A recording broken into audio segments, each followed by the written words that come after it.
Hello everyone, আসসালামু আলাইকুম। আজকে আমরা জানবো ডিটারমিনার সম্পর্কে। আপনারা ভাবতেছেন যে ডিটারমিনার আমাদের কী জন্য প্রয়োজন, কেন লাগবে। আসলে আমরা যখন সেন্টেন্স তৈরি করতে যাই, কোথায় নাউন বসাবো বা কোথায় ডিটারমিনার বসিয়ে একটা সেন্টেন্সকে লং করবো, আমরা ঠিক বুঝতে পারি না। যখন আমরা ডিটারমিনার সম্পর্কে জানবো, তখন কিন্তু আমরা অনেক সুন্দরভাবে সেন্টেন্স তৈরি করতে পারবো। সো চলুন কথা না বলি, আমরা ডিটারমিনারগুলো কী কী দেখে ফেলি। ওকে, দেখুন ডিটারমিনার হলো এই যে 8 প্রকারের হয়ে থাকে। সিম্পলি দেখেন, articles, demonstratives, possessives, quantifiers, distributives, relatives and others এগুলো। ওকে, সো চলুন আর্টিকেলের মধ্যে কি পড়ে। আর্টিকেলের মধ্যে দুই প্রকারের ডিটারমিনার থাকে, একটা হলো ডেফিনাইট, একটা হলো ইনডেফিনাইট। ডেফিনাইট মানে কি, নির্দিষ্টভাবে, কলম টি, সূর্য টি। ওকে, মানে একটি মাত্র বা নির্দিষ্টভাবে বোঝানো হচ্ছে, ছেলেগুলা। ওকে, আচ্ছা, ডেফিনাইট মানে হলো নির্দিষ্ট, ইনডেফিনাইট মানে হলো অনির্দিষ্ট। ডেফিনাইট হলো দা, এন হলো ইনডেফিনাইট। ডেমনস্ট্রেটিভের মধ্যে আছে সিঙ্গুলার এবং প্লুরাল, অর্থাৎ দুই প্রকার, সিঙ্গুলার এবং প্লুরাল। সিঙ্গুলারগুলো দিস এবং দ্যাট, আর প্লুরালের মধ্যে সিস এবং দোস। ওকে, পজিটিভসের মধ্যে দেখেন সিঙ্গুলার এবং প্লুরাল হয়ে থাকে, মাই, ইউর, হিজ, হার, ইটস। ওকে, আর প্লুরালের মধ্যে আওয়ার, ইউর, দেয়ার। এসে ইউ দ্বারা কি বোঝানো হয় বলেন, তুমি এবং তোমরা, তুমি বা তোমরা। এই তুমির জন্য ইউর, আর তোমাদের জন্য কি বলেন তো, ইউর। ওকে, আচ্ছা, তার মানে ইউটা হলো সিঙ্গুলার এবং প্লুরাল উভয়ের জন্য ব্যবহার করা যায়। ওকে, কোয়ান্টিফায়ার্স ডেফিনাইট এবং ইনডিফিনাইট হয়ে থাকে। ডেফিনাইটের মধ্যে কি, নির্দিষ্টের মধ্যে all, both, each, every. Clear. আর ইনডিফিনাইটের মধ্যে some, any, many, much, few, little, several, enough, plenty of, a lot of, lots of, most, more, less. Okay, clear. তাহলে কোয়ান্টিফায়ার্সের মধ্যে দুই প্রকারের ডিটারমিনার থাকে, একটা হলো ডেফিনাইট আর একটা হলো indefinite. Definite all, both, each, every, আর ইনডেফিনাইট হলো এগুলো। ওকে, আচ্ছা, ডিস্ট্রিবিউটিভসের মধ্যে is, every, either, neither.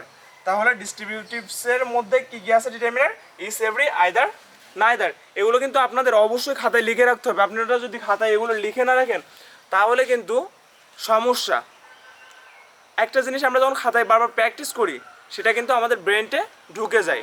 But আমরা যদি সেগুলো প্র্যাকটিস না করি, তাহলে কিন্তু জাস্ট খাতায় থেকে যায়, বা মনে করেন যে ফোনে থেকে যাবে, বা ভিডিওর মধ্যে থেকে যাবে। তার জন্য আপনাদের অবশ্যই কী করতে হবে, খাতায় লিখতে হবে। পরবর্তী ক্লাসে আমরা কী জানবো বলেন তো, পরবর্তী ক্লাসে আমরা জানবো যে এগুলা কিভাবে ব্যবহার করতে হয় সেন্টেন্সের মধ্যে, এবং কোনটা সিঙ্গুলার নাউনের জন্য ব্যবহার করা হয়, কোনটা প্লুরাল নাউনের জন্য ব্যবহার করা হয়, কোনটা কাউন্টেবল নাউনের জন্য ব্যবহার করা হয়, কোনটা আনকাউন্টেবল নাউনের জন্য ব্যবহার করা হয়। সো চলুন আর বাকি কী কী আছে দেখে ফেলি। ইন্টারোগেটিভস ডিটারমিনার, হুইচ, হোয়াট, হুজ। ওকে, এগুলো হচ্ছে ইন্টারোগেটিভ কি বলেন তো ডিটারমিনার। রিলেটিভস ডিটারমিনার, হুইচ এবং হুজ। আদার্সের মধ্যে কী কী আছে, সাস, হোয়াটসএভার, হুইচএভার, হুসএভার, হুমসএভার। ওকে, এগুলো হলো আদার্স ডিটারমিনারের মধ্যে। এগুলোর পরে যখন একটি ওয়ার্ড থাকবে, সেই একটি ওয়ার্ড হয়ে যাবে কি বলেন তো, নাউন। যেটা আমরা কি ক্লাসে শিখছি বলেন তো, same word uses different parts of speech. এই ক্লাসের মধ্যে আমি শেখাই দিছি যে ডিটারমিনারের পরে একটি ওয়ার্ড থাকলে সেটা হয়ে যায় কি, দেখেন এই যে determiner plus noun,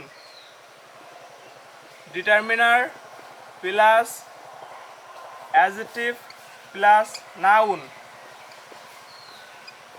determiner plus adverb plus adjective plus noun.